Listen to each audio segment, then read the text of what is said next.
The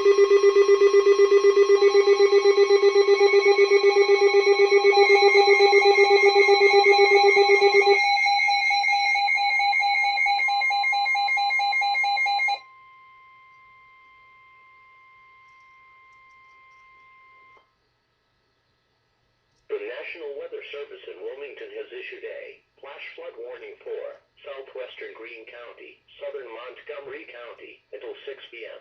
At 2:58 p.m., radar indicated that thunderstorms had produced very heavy rain across southern Montgomery and southeastern Greene counties. This heavy rain is forecast to continue through at least 4 p.m. Excessive rainfall will cause flash flooding to occur.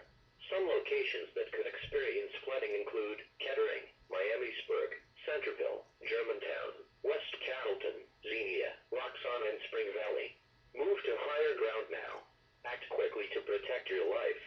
To report flash flooding, go to our website at weather.gov/ILN and submit your report via social media when you can do so safely.